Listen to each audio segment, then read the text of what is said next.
สุดๆเลยประเทศลาวประเทศลาวเฮามีน้ำตกมี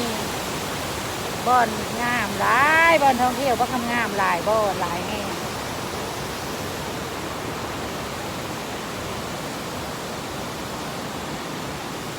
เราต้องไปหาเที่ยวต่างประเทศแต่ประเทศลาวเฮาให้งาม